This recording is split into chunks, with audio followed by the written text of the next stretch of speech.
నా పేరు వెన్నెల. ఇక వార్తల్లోని ప్రధాన అంశాలు చూసే ముందు హెడ్లైన్స్ చూద్దాం. రతన్ టాటా మరణం పట్ల రేవంత్ రెడ్డి సంతాపం. దేశం ఒక గొప్ప వ్యక్తిని కోల్పోయిందన్న రేవంత్ రెడ్డి.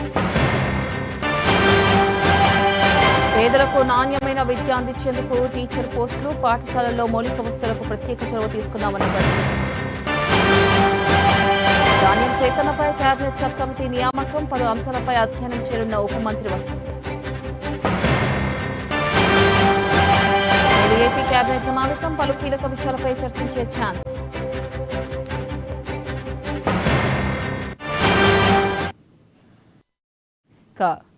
నిన్న చూసుకున్నట్టయితే గనక రతన్ టాటా మరణించారు. రతన్ టాటా మరణం ఒక రకంగా చెప్పాలంటే దేశవ్యాప్తంగా దిగ్భ్రాంతికి గురి చేస్తుంది. ఆయన చాలా గొప్ప వ్యక్తి. మనం చూసుకోవచ్చు, గతంలో కరోనా టైంలో కూడా ప్రజలకి అనేక సేవలు చేశారు. ఆయన లేకపోవడం ఒక రకంగా ఒక్కింతగా కష్టం కలిగిస్తుంది. కాకపోతే ఆయన్ని చిరస్మరణీయంగా గుర్తు చేసుకుందాం. మన ఛానల్ తరపు నుంచి కూడా, ఏఎన్ఎన్ తరపు నుంచి కూడా ఆయనకి సంతాపం తెలియజేస్తున్నాం. మొదటిగా పేపర్ చూసుకుందాం. ఈనాడు కనుక చూసుకున్నట్టయితే, దివికెగిన దిగ్గజం ప్రముఖ పారిశ్రామికవేత్త రతన్ టాటా అస్తమయం. పారిశ్రామిక మేర నగధీరుడు, అత్యంత నిరాడంబరుడు, ఘన వారసత్వాన్ని మరింత ఉన్నత శిఖరాలకు చేర్చిన రతన్ టాటా. అసాధారణ మానవతావాది ప్రధాని మోదీ. రతన్ టాటా నిన్న చనిపోయారు. నిన్న రాత్రి 11:30 సమయంలో ఆయన తుది శ్వాస విడిచారు. మనం చూసుకోవచ్చు, నిన్న కొన్ని ఆరోగ్య సమస్యల మూలంగా బుధవారం రాత్రి ఆయన కన్నుమూయడం జరిగింది. అయితే ఈ మేరకు Mumbai Breach Candy hospital intensive care యూనిట్లో చికిత్స పొందుతూ నిన్న రాత్రి 11:30 ఆయన తుది శ్వాస విడిచారు. నెక్స్ట్ కనుక చూసుకున్నట్టయితే, సలహాలు ఇవ్వరు, సాగనివ్వరు. డిఎస్సి పైన కుట్రలు పన్నారు. అయినా 65 రోజుల్లోనే ప్రక్రియ పూర్తి చేశాం. 10 ఏళ్లు ఉద్యోగాలు ఇవ్వకుండా కాలయాపన చేశారు. కేసీఆర్ నిరుద్యోగులు మీ పిల్లల వంటి వారు కారా? బీఆర్ఎస్కు అధికారం ఇక అందరి ద్రాక్షే. సర్కార్ బడి అని గర్వంగా చెప్పుకునేలా చేస్తాం. నాణ్యమైన విద్య అందించే బాధ్యత ఉపాధ్యాయులదే. టీచర్లకు నియామక పత్రాల అందజేత కార్యక్రమంలో సీఎం రేవంత్ రెడ్డి. ఏదైతే నిన్న టీచర్లకు నియామక పత్రాల అందజేత కార్యక్రమంలో ఈ మేరకు సీఎం రేవంత్ రెడ్డి మాట్లాడడం జరిగింది. అయితే 10 ఏళ్లు ఉద్యోగాలు ఇవ్వకుండా కాలయాపన చేశారు కేటీఆర్ కుటుంబం. కేసీఆర్ నిరుద్యోగులు మీ పిల్లల లాంటి వారు కారా అంటూ కూడా ఆయన ప్రశ్నించడం జరిగింది. డిఎస్సి పైన కుట్రలు పన్నారు. 65 రోజుల్లోనే మేము ప్రక్రియను పూర్తి చేశామంటూ కూడా నిన్న ఆయన వ్యాఖ్యానించడం జరిగింది. ఇక్కడ మరొక వ్యాఖ్య చేశారు. బీఆర్ఎస్ కు ఇక మీదట అధికారం అందరి ద్రాక్ష అంటూ కూడా ఆయన వ్యాఖ్య చేయడం జరిగింది. నెక్స్ట్ కనుక చూసుకున్నట్టయితే, పప్పుల రైతులకు తిప్పలే. పంట వేసే సమయంలో ధరల పెరుగుదల, మార్కెట్లోకి వచ్చేటప్పుడు తగ్గుదల. వర్గీకరణ తరువాతే కొత్త నోటిఫికేషన్లు. వెంటనే ఏకసభ్య కమిషన్ నియామకం చేపట్టాలి. బీసీ కుల సర్వే తక్షణమే ప్రారంభించాలి సీఎం రేవంత్ రెడ్డి. అయితే ఏదైతే వర్గీకరణ తర్వాతే కొత్త నోటిఫికేషన్లు విడుదల చేస్తామని, అలాగే వెంటనే ఏకసభ్య కమిషన్ నియామకం చేపట్టాలంటూ కూడా నిన్న సీఎం రేవంత్ రెడ్డి వ్యాఖ్యానించడం జరిగింది. నెక్స్ట్ చూసుకున్నట్టయితే కనుక ఆంధ్రజ్యోతి కనుక చూసుకున్నట్టయితే, పారిశ్రామిక దిగ్గజం రతన్ టాటా కన్నుమూత. అనారోగ్యంతో ముంబైలో బ్రీచ్ క్యాడీ ఆసుపత్రిలో తుదిశ్వాస. టాటా గ్రూపులకు 10,000 కోట్ల డాలర్ల సామ్రాజ్యంగా విస్తరింపజేసిన సమర్థ వ్యాపారవేత్త. దాతృత్వంలో మేటీ భారత ఆటోమొబైల్ సంస్థలకు కార్లు తయారు చేసే సత్తా లేదన్న అపప్రదకు ఇండియా కారు తయారీతో అడ్డుకట్ట. నష్టాల్లో ఉన్న బ్రిటన్ కంపెనీలు జాక్వార్, లాండోవర్లను కొన్ని లాభాల బాటలోకి నడిపించిన నాయకుడు. అయితే మనం చూసుకున్నట్టయితే, నిన్న రాత్రి ఆయన 11:30 సమయంలో తుది శ్వాస విడిచారు. రతన్ టాటా లేని లోటు అయితే మనం చూసుకోవచ్చు. ఆయన ఇక మీదట మరి రతన్ టాటా సంస్థలు ఎలా ఉంటాయి, వాళ్ళని ఎవరు నడుపుతారనేది కూడా కొంతమేర ఆసక్తి నెలకొంది. నెక్స్ట్ కనుక చూసుకున్నట్టయితే, నోటిఫికేషన్లకు బ్రేక్.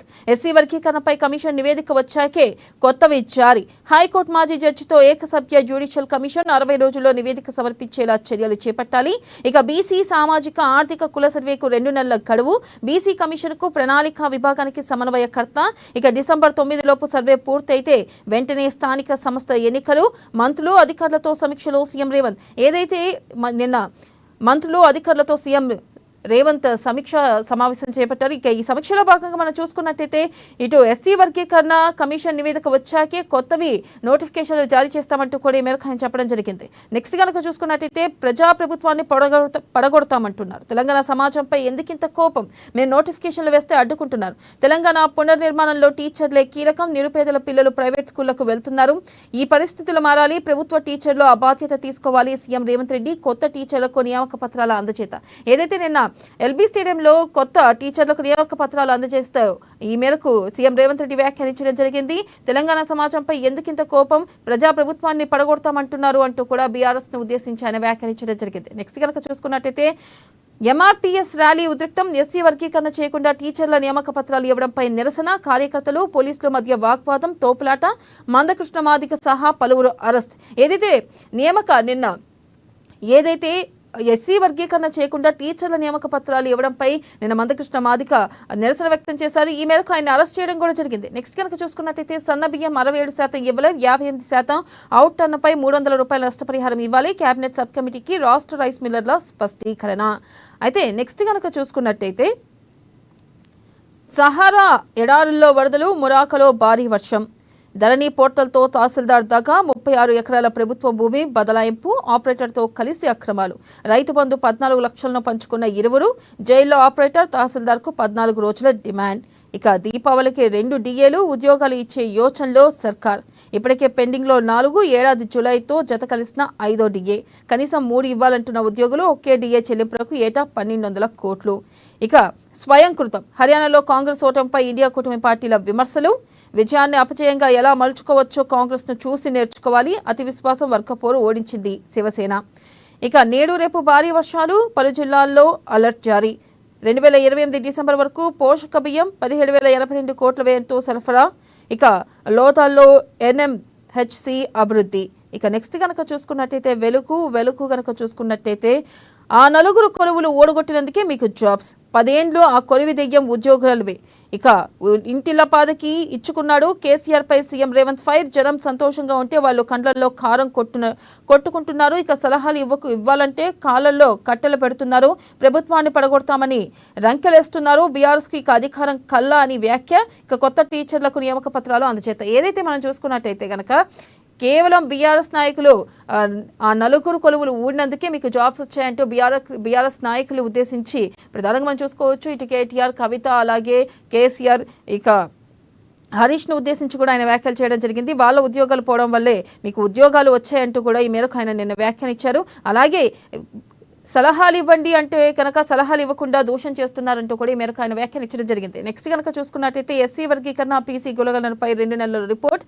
వర్గీకరణ పై కమిషన్ వచ్చాకే కొత్త జాబ్ నోటిఫికేషన్లు. సీఎం రేవంత్. గత 2 పేపర్లో ఏదైతే ప్రధాన అంశాలు ఉన్నాయో ఇక్కడ కూడా మనం వెలుగులో అదే చూస్తున్నాం. అలాగే అల్విదా టాటా, రతన్జీ ఇక లేరు. వృద్ధాప్య సమస్యలతో ఆసుపత్రిలో కన్నుమూత. పగులుతున్న ధరణి పాపాల పుట్ట. సూర్యాపేట జిల్లాలో 36 ఎకరాల సర్కారు భూమిని తన బంధువుల పేరిట మార్చిన ఆపరేటర్. నాటి తహసీల్దార్ ప్రమేయం ఉన్నట్టు విచారణలో వెల్లడి. నేను బీఆర్ఎస్ మండలి చైర్మన్ని కాదు. ఈ కుర్చీకి ఏ పార్టీతో సంబంధం ఉండదు. గుత్తా. ఎమ్మెల్యే ఫిరాయింపులపై గత సర్కారు ఏం చేసింది? అధికారం కోల్పోగానే అధికారులను బెదిరిస్తారా? మూసీపై DPR రాకముందే ఆరోపణలా అని కామెంట్. ఏదైతే మనం చూసుకున్నట్టయితే నేను గుత్తా సుఖేందర్ రెడ్డి వ్యాఖ్యలు చేయడం జరిగింది. ఎమ్మెల్యేల ఫిరాయింపులపై గత సర్కారు ఏం చేసింది అంటూ ప్రశ్నించారు.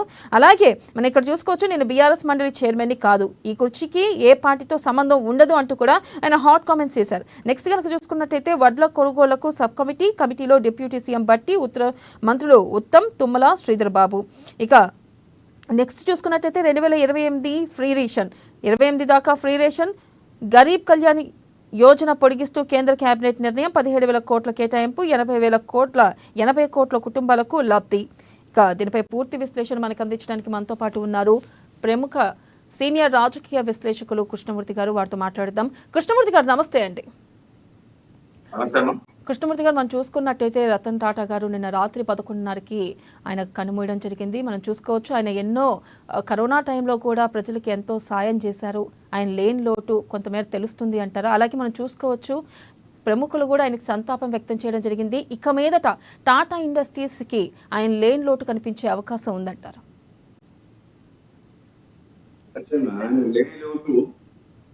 ప్రపంచానికి, మన దేశానికే కాదు ప్రపంచానికే అది తీరని లోటు. ఆయన ఒక ఆదర్శవంతమైన జీవితం గడిపాడు. వ్యాపార సామ్రాజ్యాన్ని విస్తరించుకున్నప్పటికీ ఆదర్శవంతంగా నిలిచాడు. చాలా మంది వ్యాపారవేత్తలు ఉన్నారు, చాలా మంది కోటీశ్వరులు, మల్టీ బిలియనర్స్ కూడా ఉన్నారు. కానీ ఆయన కూడా మల్టీ బిలియనర్ ఉన్నప్పటికీ ఆ తరహా వ్యవహారం ఎప్పుడు చేయలేదు. తన కంపెనీలకు అంటే గుండు సూదు తయారు నుంచి మొదలు పెడితే విమానాల తయారీ వరకు ఆయన సామ్రాజ్యాన్ని విస్తరించుకున్నాడు. నిత్యావసర సరుకులు తీసుకోండి, ఉప్పు నుంచి మొదలుపెట్టి అన్ని ఆయన కంపెనీ అంటే స్టాండర్డ్. టాటా అంటే అది వెనక్కు తిరిగి చేసేదే ఆలోచన అనుమానాలు పడాల్సిన అవసరం లేకుండా వారు అంటే నాణ్యతకు ప్రాధాన్యత ఇస్తూ వ్యాపారాన్ని అమితంగా విస్తరించుకున్నారు.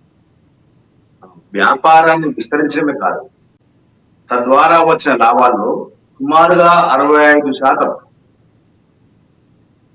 మళ్ళీ పేద ప్రజలకు అందించేందుకు, పేద ప్రజల కోసం, సమాజ హితం కోసం, సమాజంలో మార్పుల కోసం వారు ఆ ధనాన్ని వెచ్చించారు. తనకు వచ్చిన లాభాలలో రాసుకొని పెట్టుకో. చాలా మంది మనం చూసినప్పుడు వచ్చిన లాభాలను వాళ్ళు స్వప్రయోజనకు, వాళ్ళ యొక్క ఆస్తులను, వాళ్ళ యొక్క అంతస్తులను, వాళ్ళ యొక్క హోదాను ఈ రకంగా పెంచుకోవడం ప్రయత్నం చేశారు. కానీ రతన్ టాటా గారు ఆ రకంగా ఎప్పుడు చేయలేదు. ఏ విపత్తు ఏదైనా, ఏ కార్యక్రమం చేపట్టినా ఆయన దగ్గరికి వెళ్తే కాదనకుండా ఆయన సహాయం చేశారు. ఉద్యోగుల సంక్షేమం తీసుకోండి, సమాజ హితం తీసుకోండి, ఇంకా వేరే ఏ అంశం తీసుకోండి. పేదవాడికి కారు అందాలి, పేదవాడు కారులో నడిపికూడదు, ధనవంత తిరగాల కార్లు అని ఆయన దాదాపుగా 20 సంవత్సరాల క్రితమే, 25 సంవత్సరాల క్రితమే ₹1,00,000కి కారు ఇస్తా అని నానో కార్డు ప్రవేశపెట్టారు. ఇప్పుడంటే ప్రతి ఇంటికి కార్లు వస్తాయి వేరే విషయం, కానీ నానో కార్డు ₹1,00,000 అనేది 25 సంవత్సరాలు వచ్చినప్పుడు దానికి చాలా డిమాండ్. ఇది ఈ రకంగా ప్రతి ఒక్కరు నేను ఎట్లా ఉన్నానో నా సమాజము, నా తోటి వారు, దేశంలో ఉన్న వాళ్ళు, ప్రపంచంలో ఉన్నారు, నాలాగా అందరూ ఉండాలి, అన్ని సౌకర్యాలతో ఉండాలి అని కోరుకున్న గొప్ప మనసున్న వ్యక్తి ఆయన. నిజంగా ఆయన జీవితం అంటే మనం అంటాం పోయిన వాళ్ళందరూ మంచోలేదు, పోయిన వాళ్ళందరూ మంచోలేదు, దాంట్లో అనుమానం లేదు. కానీ కొంతమంది మహాపురుషుల యొక్క జీవితాలను మనం ఆదర్శంగా తీసుకొస్తాం. ఈ రతన్ టాటా గారి యొక్క జీవితాన్ని ఈ సమాజంలో కొంతమంది అయినా, వేల మీద లెక్క పెట్టే వాళ్ళైనా సరే, వారిని ఆదర్శంగా తీసుకొని పనిచేస్తే సమాజం కొంచెం బాగుపడుతుంది. భావితరాలకు వారు కూడా ఆదర్శంగా నిలిచే అవకాశం. వారు చేసినటువంటి సేవలు నష్టాల్లో ఉంది, ఆ సంస్థ పనికిరాదు, తీసేద్దాం, మూసేద్దాం అంట పరిశ్రమలో ఆయన టేక్ ఓవర్ చేసి వాటిని కూడా లాభాలను మాత్రం బలారే అనిపించారు. ఆయన లాభాలను ఆయన గురించి ఎంత చెప్పుకున్న తక్కువ. నిరాడంబనకు మారిపోయేగా నిలిచారు. నేను ప్రపంచంలోనే గుర్తు పొందిన పారిశ్రామిక సంస్థ నడిపిస్తున్నాను, నేను ప్రపంచంలోనే పేరున్న పారిశ్రామికవేత్తను, నేను ప్రపంచంలో అత్యధికంగా ఉపాధి కల్పించిన అంటే ఉద్యోగాలు ఇచ్చినటువంటి మహావీరుని అని ఆయన ఎప్పుడూ అనుకోలేదు. ఎక్కడ పోయినా చాలా సింపుల్ గా, సింప్లిసిటీకి మారిపోయేది అనిపిస్తారు. 10 మందితో వచ్చి 10 మందితో ఉంటూ 10 మందిలో ఒకటిగా ఆయన బతికాడు. కొన్ని కొంత వ్యాపారాలు నడిపించినప్పుడు, ఆ రకంగా వెళ్ళినప్పుడు కొంత నిబద్ధతలు ఉండాలి. ఆ నిబద్ధతలు పాటిస్తూనే సామాన్య ప్రజలకు ఏ రకంగా ఉండాలి, ఏ రకంగా సేవలు అందించాలి అనేది ఆయన చూసి మనం నేర్చుకోవాల్సిన అవసరం. ఈ సమాజం కూడా నేర్చుకోవాల్సిన అవసరం. కేంద్ర ప్రభుత్వం కానీ, రాష్ట్ర ప్రభుత్వాలు కానీ ఎంతో మంది మహాపురుషుల యొక్క జీవిత చరిత్రను చదువుతా ఉన్నాం, పుస్తకాలు పెడతా ఉన్నారు, వాళ్ళ యొక్క స్మారక రూపాలు కడతా ఉన్నారు, వాళ్ళ యొక్క విగ్రహాలు ఏర్పాటు చేస్తా ఉన్నారు, ఎన్నో రకాలు చేస్తారు. కానీ కేంద్ర రాష్ట్ర ప్రభుత్వాలు రతన్ టాటా లాంటి వాళ్ళు జీవిత చరిత్రను భావితరాలకు అందించే ప్రయత్నం చేస్తే అదే వారికి సరైన ఇవ్వాలి. సమాజం అందించే సరైన ఇవ్వాలి, ప్రభుత్వాలు సమాజం అందించే సరైన ఇవ్వాలి. అంటే ఆదర్శవంతమైన జీవితం ఏ రకంగా ఉండాలి, ఎలా ఉంటే బాగుంటుంది, ఏ రకంగా జీవించాలి, వచ్చిన సంపాదన ధ్యేయం, దాంట్లో అనుమానం సంపాదించాలి. కానీ వచ్చిన సంపాదనలో ఇతరులకు, ఆ సంపదలో ఇతరులకు ఏ రకంగా పంచవచ్చు, మనం సృష్టించుకున్న సంపదను ఇతరులకు ఏ రకంగా పంపవచ్చు, వాళ్ళను అప్లిఫ్ట్ పైకి తీసుకురావడానికి మన వంతుగా ఏ రకంగా సహాయం చేయవచ్చు అనేది వారు చాలా చక్కగా ఆచరించి చూపించారు. చెప్పడం కాదు, ఆచరించి చూపించారు.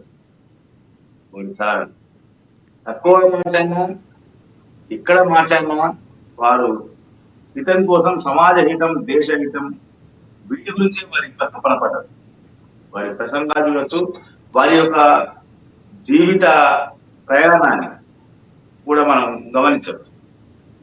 ఎందుకంటే భావితరాలు రతన్ టాటా యొక్క ఆదర్శాలను, ఆయన యొక్క ఆచరణను ముందుకు తీసుకెళ్తే ప్రపంచం మరింత పురోగమనం చేయడంతో పాటు అందరికీ ఆదర్శంగా ఉండే విధంగా సమాజం తయారవ్వగలదు.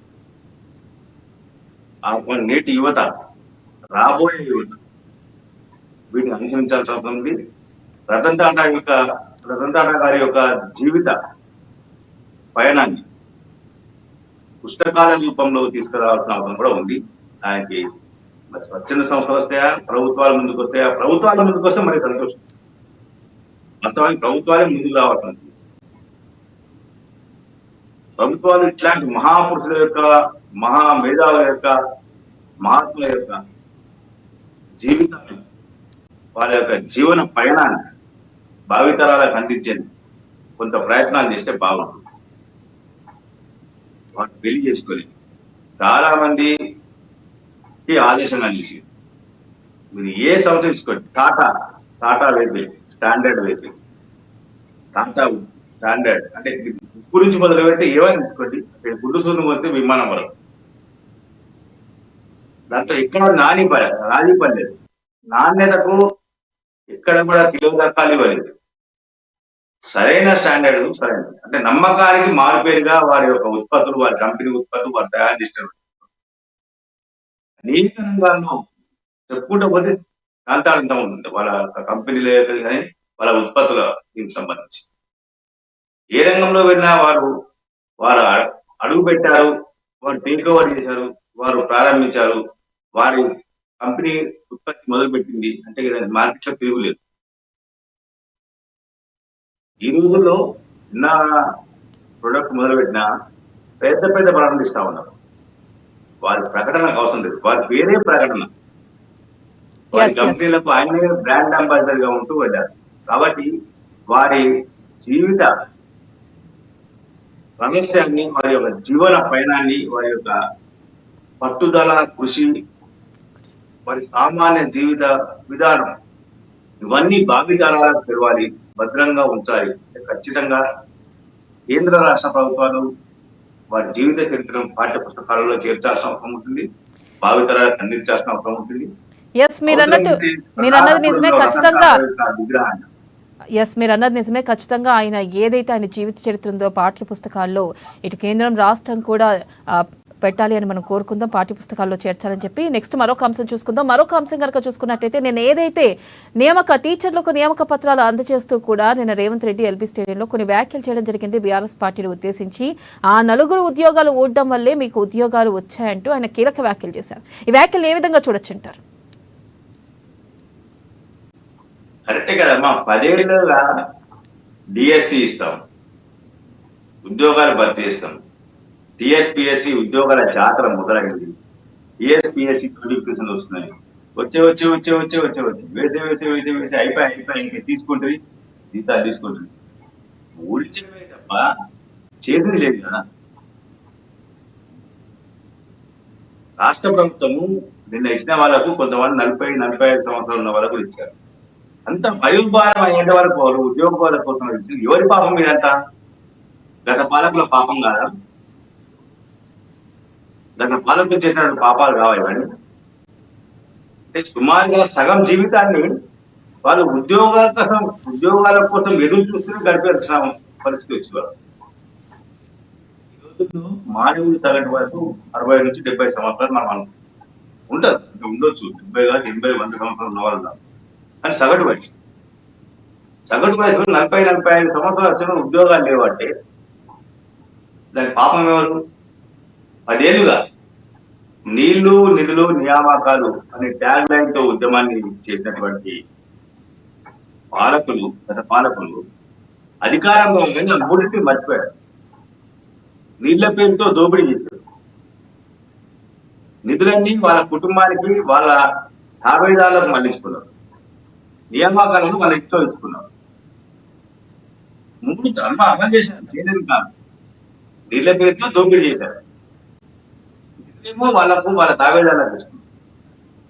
నియామకాలు వాళ్ళ కుటుంబంలో నలుగురు కాదు, 5గురు. ఒకే కుటుంబంలో 5గురు.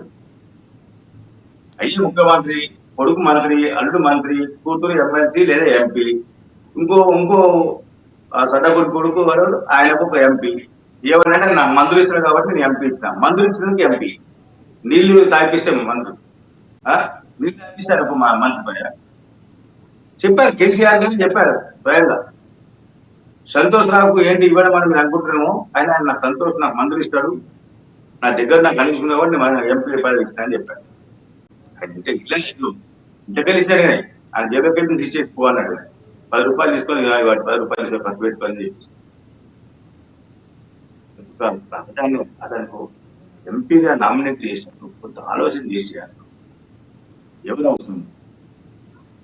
రాజ్యసభ అంటే ఎగువ సభ. ఎగువ సభకు ఎవరిని పంపాలి? కొంత రాజకీయాల పట్ల, సమాజం పట్ల, ప్రజల యొక్క స్థితిగతుల పట్ల, ఆర్థిక సామాజిక అంశాలపైన అవగాహన ఉన్న వారికి ఇట్లాంటి వాళ్ళకి ఇవ్వాల్సిన అవసరం. ఏం లేకుండా నాకు అధికారం ఇచ్చారు అంటే నేను చెప్పినా మీరు చేయాలి అంతే. మేము మాట్లాడినా మీరు అమలు చేయాలంటే ఎక్కువ మాట్లాడారు ఇది.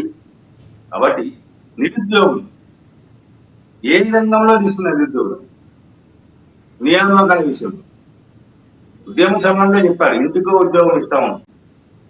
తెలంగాణ వస్తే ఖచ్చితంగా ఇంటికో ఉద్యోగం ఇస్తాం, ఆంధ్రాలను తరిగిపోదాము, ఆంధ్రాలను తరిగి పెట్టడానికి మీరు ప్రయత్నాలు చేయండి, రండి ఉద్యోగం చేయడానికి రెచ్చగొట్టి నిలవదాం. ఇంటికో ఉద్యోగం వచ్చిందా? ఇంటికో ఉద్యోగం ఇవ్వాలి. ఇవ్వకపోగా ఉద్యోగాలకు ఏం చేశారు? లాఠీలతో తన్నించింది. పోలీసులను ప్రయోగించారు. ఒక 10 సంవత్సరాలు, గత 10 సంవత్సరాలు 2014 నుంచి 2023 వరకు ఎవరికి ఉద్యోగం, ఏ శాఖలో ఉద్యోగాలు భర్తీ అయ్యాక కేవలం పోలీస్ శాఖలో మాత్రమే. ఎందుకు ఆ శాఖలో, అసలు ఆ శాఖలో చేయకపోతే ఎందుకు ఆ శాఖలో చేశారంటే వాళ్ళకి భద్రత కావాలి. వాళ్ళ యొక్క నిజాం నియంతృత్వ విధానాలను ప్రజలపైన బలవంతంగా రుద్దాలంటే ఆ శాఖను బలోపేతం చేయాలి. కాబట్టి ఓన్లీ పోలీస్ శాఖను మాత్రం బలోపేతం చేసి వాళ్ళకి కావాల్సినటువంటి అత్యంత అధునాతన వాహనాలు ఇచ్చి వాళ్ళకి కావాల్సిన నిధులు ఇచ్చి వాళ్ళని మాత్రమే తయారు చేస్తున్నారు. పెట్టుకోండి. అయితే ఇక్కడ మరొక అంశం ఏంటంటే మనం చూసుకోవచ్చు ఇక్కడ మరొక అంశం, కాంగ్రెస్ ప్రభుత్వం ఏర్పడినప్పటి నుంచి చెప్తుంది మీరు సలహాలు ఇవ్వండి, ప్రతిపక్ష హోదాలో ఉండి మాకు సలహాలు ఇవ్వండి, ఏమైనా తప్పులుంటే చెప్పండి అంటూ కూడా ఇటు రేవంత్ రెడ్డి ఫస్ట్ నుంచి చెప్తూనే ఉన్నారు. కాకపోతే మనం ఇక్కడ చూసుకోవచ్చు ఇటు బీఆర్ఎస్ పార్టీ వాదన డిఫరెంట్గా ఉంది. ఫస్ట్ నుంచి రేవంత్ రెడ్డి అధికారం చేపట్టినప్పటి నుంచి ఖచ్చితంగా ప్రభుత్వాన్ని పడగొడతాం అంటూ వ్యాఖ్యలు చేశారు. అసలు ఈ వ్యాఖ్యలు చేయడం నిన్న రేవంత్ రెడ్డి ఈ విషయం కూడా ప్రస్తావించారు. దీన్ని ఏ విధంగా చూడొచ్చు అంటారు? మేమే అధికారం మాకే ఉండాలి, ఎవరికి ఉండని. అధికారంలో ఉన్నప్పుడు నియంత్ర పోగడం పోతాం, వేరే వాళ్ళ కృష్ణ సహించం. అధికారం లేకపోతే మీరు బతకలేదు. పుట్టింది అధికార కుర్చీ కోసం పుట్టినాం మేము. అధికారం లేకపోతే అంటే వాళ్ళలో ఎంత ఇది ఉందనేది, అహంకారం అనేది ఎంత ఉందనేది దీన్ని బట్టి అర్థమవుతాం. ప్రజలతో ఎన్నుకోబడ్డ ప్రభుత్వం, ప్రజా ప్రభుత్వం ఇది. ప్రజలు పట్టం కట్టారు. ఏదో బెదిరించి అదిరించి చేస్తే రాలేదు. 10 సంవత్సరాలు నిజాం నియంతృత్వ పాలనలో అనేక ఇబ్బందులు ఎదుర్కొన్న ప్రజలు కేసీఆర్ కుటుంబాన్ని గద్దెదించాలనుకున్నారు, ఇచ్చారు. సైలెంట్ రెవల్యూషన్, నిశ్శబ్ద విప్లవం ద్వారా తీర్చారు వారు. అది గ్రహించాల్సిన అవసరం. ప్రజా తీర్పును మేము గౌరవించాం. ప్రజాపిడికి మాకు అవసరం లేదు, ప్రజల నిర్ణయం అవసరం లేదు, ప్రజాభిప్రాయం అవసరం లేదు, మాకు ఓన్లీ అధికారమే ముఖ్యం అనేది వాళ్ళ విధానంగా స్పష్టంగా అర్థమవుతుంది. రేవంత్ రెడ్డి ప్రభుత్వం అధికారంలోకి వచ్చి తెల్లారి నుంచి ప్రభుత్వం కూలిపోతుంది ఎట్లా కూలిపోతుంది, ఎందుకు కూలుతుంది చెప్పాల్సిన అవసరం కదా. ఏ కారణంతో పోతుంది? ఒకటో రోజుకో రెండో రోజుకి 10 సంవత్సరాలు చేయనటువంటి ఎన్నో సాహసోపేతమైన నిర్ణయాలను ఈ ప్రభుత్వం అమలు చేయడానికి ప్రయత్నం చేస్తా ఉన్నది. 5 ఏళ్లుగా రైతాంగాన్ని మోసం చేసి రుణమాఫీ చేస్తామని. ఇప్పుడు రుణమాఫీలో కొంతమందికి అయింది, ఇంకొంతమంది చేస్తామని చెప్తాం, ఖచ్చితంగా కట్టుబడి ఉన్నామని ప్రభుత్వం చెప్తుంది. ఉద్యోగాల విషయంలో ఇప్పటికి కొంతమందికి ఇచ్చారు, మళ్ళీ ఇస్తూనే ఉన్నారు, నిన్న కూడా కొంతమందికి ఇచ్చారు. మహిళలకు సంబంధించినటువంటి హామీల అమలు విషయంలో కొంత ప్రయత్నాలు చేస్తా ఉన్నారు, కొన్ని చేశారు. ఎందుకు కూడా కూర్చున్నారు ఈ ప్రభుత్వాన్ని? మేము మాకు అధికారం ఉంటే ఉంటాం, లేకపోతే మేము ప్రజలు ఉంటాం, నేను పోయి ఫామ్ అవుతా పడుకుంటాను కేసీఆర్. అదే పడుకొని ఎంతకాలం పడుకుంటే పడుకొని కేసీఆర్ ఏమైంది ప్రభుత్వానికి? అంటే నిద్రపోవడానికి ఫామ్ హౌస్, బయట గాంధీ ప్రజల్లో తిరగకుండా, అంటే ఒక గడిల సామ్రాజ్యాన్ని ఏర్పాటు చేసిన ఆ గడిలోనే సర్వస్వం, ఆ గడి కన్ని చూస్తే కాల్ చేస్తా అనే లెవెల్లో ఉన్నందుక ప్రభుత్వాన్ని పడగొట్టడం. ఏం చేయమంటారు? ఏం కావాలి? ప్రభుత్వాన్ని ఎందుకు కూర్చోాలనుకుంటున్నారు విషయంలో చాలా స్పష్టత రావాల్సిన అవసరం. అలాగే మనం చూసుకున్నట్టయితే నిన్న టీచర్లకు నియామక పత్రాలు ఇచ్చే విషయంలో కూడా ఎంఆర్పీఎస్ మందకృష్ణ మాదిగ ఆయన నిరసన ర్యాలీ వ్యక్తం చేయడం జరిగింది. ఎస్సీ వర్గీకరణ చేయకుండా ఎట్లా టీచర్ల నియామకం చేపడతారు అంటూ కూడా. అసలు ఈ నిరసన ర్యాలీని ఏ విధంగా చూడొచ్చుంటారు? వర్గీకరణ విషయంలో సుప్రీంకోర్టు స్పష్టమైన విధానాన్ని అవలంబించాలని తీర్పిచ్చింది, ఆదేశించింది. దానికి కట్టుబడి ఉన్నామని రాష్ట్ర ప్రభుత్వం. వర్గీకరణ విషయంతో పాటు బీసీ జనగణన చేసేందుకు కూడా రాష్ట్ర ప్రభుత్వం సన్నాహాలు చేస్తుంది. నియామకాలకు రాష్ట్ర ప్రభుత్వాలు తీసుకున్నటువంటి నిర్ణయాలకు సంబంధాలు లేదు. గతంలో ఇదే తరహాగా వ్యవహరించారు.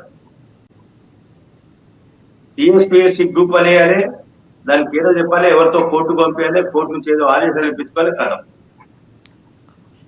వీళ్ళు నోటిఫికేషన్ ఇచ్చినప్పుడే ఒక లొసుగును పెట్టిస్తారు. ఆ లొసుగును కొంతమంది మేధావులకు తెలియజేసి వాళ్ళ ద్వారా కోర్టుకు పంపించి కోర్టు నుంచి ఆర్డర్ తెచ్చుకునే విధంగా వీళ్ళు ప్రయత్నం చేశారు. ఈ నియామకాలు జరపడం ఒకవైపు, వర్గీకరణ కానీ కులగణన జరగడం వేరే వైపు. దానికి దీనికి లింక్ పెట్టడం సరైన కాదు. ఓకే, ఎస్టీ వర్గీకరణ విషయంలో జాప్యం జరుగుతుంది. మందకృష్ణ మాదిగ గారు చాలా కాలంగా ఉద్యమం చేస్తా ఉన్నారు. ఆయన జీవితాన్ని మాదిగల సంక్షేమం కోసం దారబోతుంది, నాకు అనుమానం లేదు. నియామకాలు జరగకపోతే విద్యా వ్యవస్థ కుంటుపడే అవకాశం ఉంది, గ్రహించాల్సిన. విద్యా వ్యవస్థ అంటే ప్రాథమిక దశలో విద్యార్థులకు పోతే సమాజానికి రాబోయే కాలంలో సమాజం కొంత నష్టపోయే అవకాశం ఉంది, ప్రమాదం ఉంది. దీన్ని గ్రహించాల్సిన అవసరం. టీచర్ల నియామకం అనేది ప్రాథమిక విద్యలో సంబంధించిన విషయం. ఫౌండేషన్ గట్టిగా ఉండాలి. ఒక ఇల్లు మనం నిర్మించాలనుకున్నప్పుడు పునాదులు గట్టిగా ఉన్నాయా లేవని మనం గమనిస్తూ పునాదుల కోసం ఎక్కువగా ప్రయత్నం చేశాం. పటిష్టమైన పునాదులు ఉండాలి. సమాజం బాగుపడాలంటే విద్య ప్రాథమిక దశలో విద్య బాగుండాలి, పర్ఫెక్ట్ ఉండాలి, పారామీటర్స్ తో అందాల్సిన అవసరం. అలాగే మనం చూసుకున్నట్టయితే ఎస్సీ వర్గీకరణపై కమిషన్ నివేదిక వచ్చాకే మనం చూసుకోవచ్చు. ఎస్సీ వర్గీకరణపై కమిషన్ నివేదిక వచ్చాకే కొత్త నోటిఫికేషన్లు జారీ చేస్తామంటూ కూడా నిన్న సీఎం రేవంత్ రెడ్డి మంత్రులు అధికారుల సమీక్షలో ప్రస్తావించడం జరిగింది. అలాగే దీన్ని ఏ విధంగా చూడొచ్చు? మనం మరొక విషయం ఏంటంటే 60 రోజుల్లో నివేదిక సమర్పించేలా కూడా సీఎం రేవంత్ రెడ్డి ఆదేశాలు జారీ చేశారు. దీన్ని ఏ విధంగా చూడొచ్చు అంటారు? జరపాలనేదే రాష్ట్ర ప్రభుత్వం గుర్తించడంలో ఉంది అనే విషయం సిద్ధాంతం. కులగణన చేసి జనాభా దామాషా, కులాల వారిగా జనాభా దామాషా ప్రకారంగా బడ్జెట్ లో కేటాయింపులు కానీ, పదవుల పంపకంలో కానీ, రిజర్వేషన్ల అమల్లో కానీ, మిగతా అంశాల విషయంలో వెళ్ళాలి అనేది ప్రభుత్వం స్పష్టంగా. ప్రభుత్వం పై నడుస్తూనే మిగతా వ్యవహారాలు చేయాల్సిన అవసరం. మొత్తం ప్రభుత్వ పాలన ఆపేసి కులగణన చేయాలి, వర్గీకరణ చేయాలి అనేది సరైనది కాదు. ఏ పని కాపా నడుస్తూ ఉండాలి. మార్పులు అనేది సహజం, చేసుకోవచ్చు. ఇది రాజ్యాంగంలో మార్పు ఎన్నోసార్లు రాజ్యాంగం సవరించుకోవచ్చు. మార్పులు ప్రభుత్వ పాలసీలలో కూడా మార్పులు వస్తూ ఉంటాయి. అనేక సందర్భాల్లో అనేక పాలసీలు వచ్చాయి. ఆ పాలసీలు అనేక మార్పులు వచ్చాయి. కొన్ని పాలసీలు కనుమరుగయ్యాయి, కొత్త పాలసీలు వస్తూ ఉంటాయి. కానీ ఇదైనా అది చేయదు, అదైనా అది చేయదు, ముందు ఇది చేయండి తర్వాత అది చేయండి, కొంత ఇబ్బందికరంగా ప్రభుత్వం మీద ఒత్తిడి తీసుకురావాల్సిన అవసరం ఉంది. దాంట్లో అనుమానాన్ని తీసుకురావచ్చు. కానీ ప్రభుత్వం పూర్తిగా పాలనను ఆపేసి పాలన అయిపోవాలి, ముందు మా పని చేయండి అనేది సరైనది కాదు.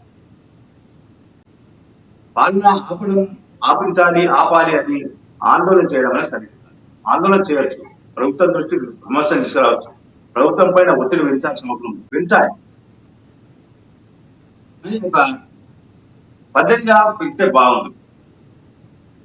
వాళ్ళకిస్తే దీని గురించి ఆగింది, దీని గురించి రేపు వర్గీకరణ జరిగిన తర్వాత కానీ పురాతన జరిగిన తర్వాత మరి నియామకాలు ఉంటాయని చెప్పారు. మళ్ళీ డిఎస్టీ వేసుకున్నామన్నారు, మరొక రిక్రూట్మెంట్ జరుగుతామని చెప్పారు, మళ్ళీ డిఎస్టీ వేసి నోటిఫికేషన్ అని చెప్పారు. జాబ్ క్యాలెండర్ ప్రకటించి ఇప్పటికప్పుడు ఏ మంత్ లో ఏ జాబ్ సంబంధించి ఎన్ని కార్డులు వస్తాయని చెప్పేసి జాబ్ క్యాలెండర్ సంబంధించినటువంటి ఒక జాబ్ క్యాలెండర్ ప్రకటిస్తాం. ఆ ప్రకారం వచ్చే జాబ్స్లలో ఈ కులగణన అయిన తర్వాత ఆయా వర్గాలు ఇప్పటి వరకు నిరాధారణ కూడినటువంటి వర్గాలన్నింటికి కులాలన్నింటి కూడా దాంట్లో ప్రాధాన్యత వచ్చే అవకాశం, ప్రభుత్వం కూడా ఆ కులాలు అనగారిన కులాలకు అనగారిన వర్గాలకు న్యాయం చేయాలనే కొంత ఆలోచన చేసే అవకాశం ఉంది. దాని విషయం 2 నెలల వరకు ప్రభుత్వం చెప్పింది నోటిఫికేషన్ ఆపుతున్నామని. కొంత ఆపి ఈ 2 నెలల కాలంలో వీటిని పూర్తి చేసి దీనికి సంబంధించి ఒక కార్యాచరణ కూడా చేశారు. సీనియర్ ఐఏఎస్ ఆఫీసర్ వేసి అంటే కులగణన వీటి విషయంలో వాళ్ళ పర్యవేక్షణ జరుగుతాం అంటే ఇక్కడ పారదర్శకంగా జరగాల్సిన అవసరం ఉంది. కానీ అందుకని ఈ నోటిఫికేషన్ ఆపడం కూడా కొంత మంచిదే. కానీ ఏదైతే అన్న పైప్ లైన్ లో ఉన్నాయి, కొన్ని ప్రాసెస్ లో ఉన్నాయి, ఆ ప్రాసెస్ ను ఆపాలని సరైనది కాదు. ఆ ప్రాసెస్ ను ఆపేసేయాలి అనేది కొంత సరైనది కాదు. దీని విషయంలో అందరూ అర్థం చేసుకోవాలి, ప్రభుత్వం అర్థం చేసుకోవాల్సిన అవసరం ఉంటుంది, సమాజం అర్థం చేసుకోవాల్సిన ఉంటుంది, ఆయా వర్గాల అభ్యున్నతి కోసం పోరాటం చేస్తున్న వాళ్ళు కూడా కొంత అర్థం చేసుకోవచ్చు. పాలన జరగాలి, పనులు జరగాలి. పనులకు పాలనకు ముడిపెట్టి చేస్తే సమాజం స్తంభించే అవకాశం, నిర్వీర్యమయ్యే అవకాశం, ఇది గుర్తుంచుకొని వివరిస్తే బాగుంటుంది. గుర్తుంచుకొని అంటే ప్రభుత్వం మీద ఒత్తిడి తేవాల్సింది. ఒత్తిడి చేయకపోతే ప్రభుత్వం మర్చిపోయి, అంటే ప్రభుత్వానికి ఎన్నో సమస్యలు, ఎన్నో ఆలోచనలు, ఎన్నో పనులు, ఎన్నో రకాలుగా ఉంటాయి. ఎప్పటికప్పుడు ప్రభుత్వాన్ని అప్రమత్తం చేయాలి, అలర్ట్ చేయాల్సిన అవుతుంది. ఈ సమస్య మీద ఎక్కడి వరకు వచ్చిందని మనం కూడా ప్రశ్నించాల్సింది. రైట్, థ్యాంక్ యూ కృష్ణమూర్తి గారు, థ్యాంక్ యూ. అలాగే మనం చూసుకున్నట్టయితే ఏదైతే ఎస్సీ వర్గీకరణ అలాగే కులగణనపై ప్రభుత్వం ఒక నోటిఫికేషన్ వచ్చాయి, ఖచ్చితంగా దాని గురించిన సమగ్ర విచారణ జరిగాకే, నివేదిక వచ్చాకే ఖచ్చితంగా జాబ్ నోటిఫికేషన్స్ విడుదల చేస్తామంటూ చెప్తుంది. ఈ నేపథ్యంలో మనం చూసుకున్నట్టయితే ఇటు నిరుద్యోగులు కూడా కొంతమేరకు నష్టపోయే అవకాశం ఉంది. ఎందుకంటే కులగణన ఇవన్నీ పూర్తయ్యాక ఆల్రెడీ చాలా మంది నిరుద్యోగులు దీనికోసం ఉద్యోగాల కోసం ఎదురు చూస్తున్నారు. ఈ నేపథ్యంలో మళ్ళీ కులగణన అలాగే ఎస్సీ వర్గీకరణ జరిగాకే ఇటు కులగణన జాబ్ నోటిఫికేషన్స్ అనేది కొంతమేర ఇటు ప్రధానంగా నిరుద్యోగులకు నిరుత్సాహపరిచే అవకాశం ఉంది. సో దీనిపైన కొంతమేరకు ప్రభుత్వం